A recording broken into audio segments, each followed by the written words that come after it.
Wojciech lowered the torch, then threw it down. He followed it in, landing 6 feet below on the lid of the slender crystal box lying half-buried at the bottom. No, not a box. A coffin. A grave, Catherine realized. Someone was buried under the altar. The death mask painted on the coffin's lid in ripples of brilliant, dancing light depicted a man with a long, plain face. There were dreadlocks in his hair and beard, and his robes were simple, but there was a penetrating humility to his face that caught Catherine off guard. The people of the sun buried their kings and queens in grand crypts full of riches and splendor, and their priests in the walls of their churches. Why would they bury this man somewhere no one could honor him, without so much as a grave marker or even a name? Wojciech knocked the loose dirt off the sarcophagus with the butt of his spear. They grew these caskets from solarite crystal, you know. Grave robbing was considered a penultimate sin back then. You can tell from the death mask that this man had rich friends. Thankfully, the old man slammed the blade of his spear down through the lid of the coffin.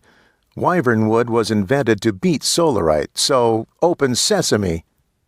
Catherine's excitement turned to ash as the quincunx of cracks oozed down the crystalline surface, and Wojciech gave one last powerful jerk to pry the lid free. The top half slid away, revealing the raggedy grin and dust-eaten cloth of the corpse inside. No buried treasure. No great secret that will win the war. There's nothing here but bones. Who was he? Catherine said, trying to hide her discontent. The old man shrugged. No idea. For the first time since setting foot in the cathedral, Catherine felt tired. Her eyelids grew heavy and hunger raked her insides. Is that it? Is that what we came here for? These bones? Wojciech hopped out of the grave, using his spear to vault himself up, then stood next to her, brushing himself off. Bones are bones are bones, Cat. They can mean nothing or everything in the world. Master, Catherine started to say, but was cut off by the echo of a door slamming somewhere else in the church. The ghost stung the inside of her palm. Catherine gasped and clenched her teeth shut to keep from crying out. Hide, Wojciech said. They both scrambled down behind the ruined altar. The view of the main door was blocked by the looming black mass of the ship, but there was a gap under it where Catherine could almost see who had come inside. There were no footsteps, only a soft, golden light slowly making its way across the floor toward where they were hiding.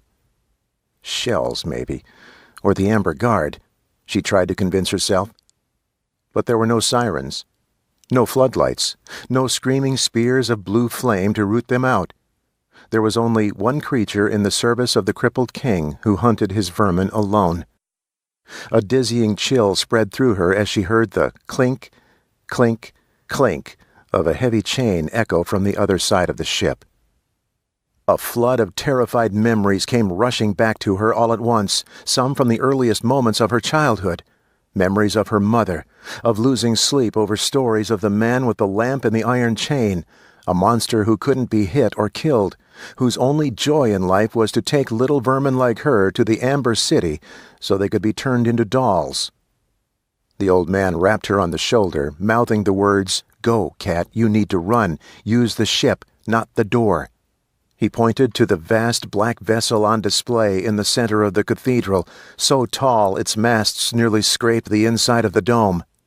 Climb up and find the stairs to the bell tower, then rappel down the outside. Stay hidden.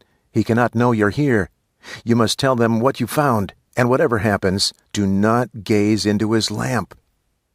Catherine broke cover and sprinted, only stopping once she reached the nearest of the huge crystal columns that held the ship aloft, to try and catch a glimpse of their pursuer. Wait, where's Wojciech? Then it hit her. The old fool meant to stay and fight.